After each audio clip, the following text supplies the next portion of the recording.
নমস্কার, the Bong প্যারেন্টিংয়ে স্বাগত। গত 21শে সেপ্টেম্বর আমার ছোটো কন্যার আরেকবার ভ্যাকসিন হয়। একটা বার্থ ডোজ হয়, তারপরে 6 উইকে হয়, 10th উইকে যেটা হয় সেটা হচ্ছে 21 সেপ্টেম্বর শনিবারে হয়।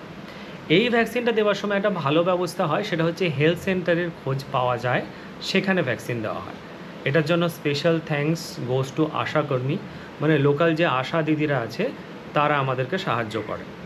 আমি এর মাঝখানে ভাবছিলাম হেলথ সেন্টারে গিয়ে একবার খোঁজ নেব, হেলথ সেন্টারটা কোন লোকেশনে সেটা জানতে পারি, গিয়ে একবার কথা বলে আসার দরকার ছিল। কিন্তু কথা বলতে যাওয়ার আগেই ওনারা আমাদের বাড়িতে এসে উপস্থিত হন এবং সমস্ত কিছু বলে দিয়ে যান কখন, কোথায়, কিভাবে ভ্যাকসিনটা নেওয়া হবে এবং সাথে কী কী নিয়ে যেতে লাগবে। ঘটনাচক্রে জানতে পারি যে হেলথ সেন্টারে শনিবার আর বুধবার করে ভ্যাকসিন দেওয়া হয় এবং 21শে সেপ্টেম্বর কোইন্সিডেন্টালি শনিবার ছিল। সেজন্য আমি ছুটি নিয়ে ওখানে যাই, কারণ সেখানে একটা রেজিস্ট্রেশনের ব্যাপার ছিল, সেখানে কি ব্যবস্থা হয় যেহেতু প্রথমবার, সেই জন্য ভেবেছিলাম টেনশনের দরকার নেই, একেবারে ছুটি নিয়েই গিয়েছিলাম।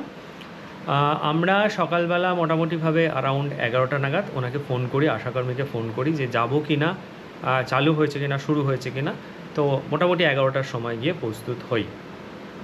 ঘটনাচক্রে বলে রাখি যে এই যে 10th উইকের ভ্যাকসিন ডোজটা হয়, সেই ভ্যাকসিন ডোজে আমার একটা কনফিউশনের ব্যাপার ছিল, রোটা ভাইরাস যেটা, সেই রোটা ভাইরাসটা পাওয়া যাবে নাকি, রোটা ভাইরাসের ভ্যাকসিনটা পাওয়া যাবে নাকি। কারণ এই ধারণাটা আমার ছিল না। প্রথম যখন আমরা প্রতীক্ষা হসপিটালে ওর 6 উইকের ডোজগুলো হয়, সেখানে রোটা ভাইরাসের একটা ভ্যাকসিন ওর পড়েছিল, যেটা আমার প্রথম সন্তানের ক্ষেত্রে কখনো হয়নি। কারণ রোটা ভাইরাসের যে ভ্যাকসিনটা ওয়েস্ট বেঙ্গল গভর্নমেন্টের আন্ডারে তখন অ্যাভেলেবেল ছিল না।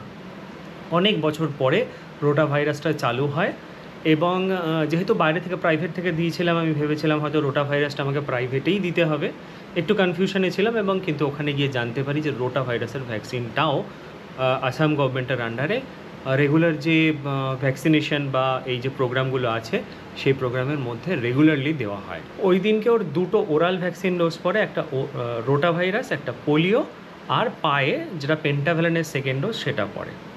তো এক্ষেত্রে ডেফিনেটলি গভর্নমেন্টের যে ভ্যাকসিন সেটা রেগুলার ভ্যাকসিন হয় এবং আমাদের যেরকম বলে রাখি প্রথম সন্তানের ক্ষেত্রে এটা আমাদের প্রেফারেন্স ছিল।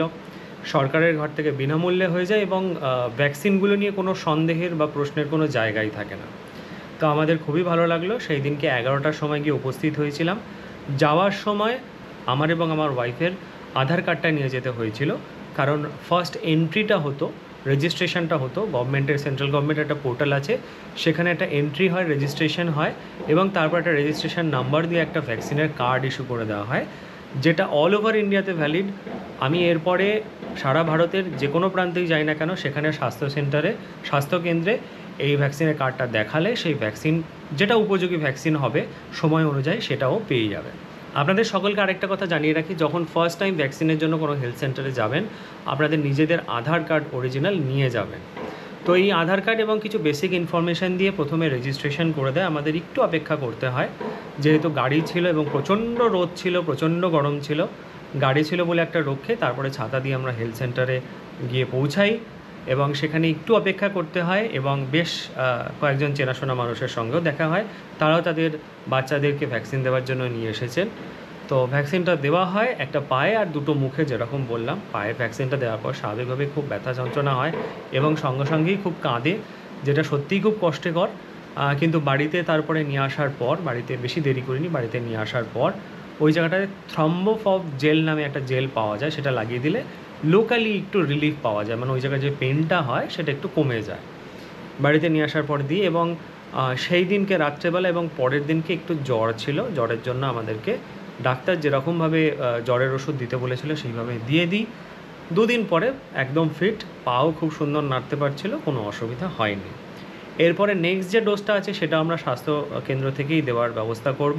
বাচ্চাদের ক্ষেত্রে জন্মের পর থেকে কী কী ভ্যাকসিন দেওয়া হয় সেটার লিস্ট গভর্নমেন্ট অফ ইন্ডিয়া অনুযায়ী যা যা ভ্যাকসিনগুলো দেওয়া হয় সেটা নিয়ে আমরা একটা ভিডিও করেছি, সেই ভিডিওটার লিঙ্কটা ডিসক্রিপশন বক্সে দেওয়া আছে। এবং এই ভ্যাকসিনগুলোর বাইরে আর কী কী ভ্যাকসিন দেওয়া যায়, যেটা অপশনাল, যদি মনে করেন আপনি দিতে পারেন, কিন্তু সেটা প্রাইভেট পারচেস করে দিতে হবে, মানে আলাদাভাবে পারচেস করে দিতে হবে, সেটা সরকারের ঘরে থাকে না। সেটা নিয়েও আমি একটা ভিডিও দেওয়ার চেষ্টা করব, আশা করি ওগুলো আপনাদের কাজে লাগবে। তো that's all for today. Next update নিয়ে পরবর্তী ভিডিওতে দেখা হচ্ছে। ততক্ষণ ভালো থাকুন, সুস্থ থাকুন, সচেতন থাকুন।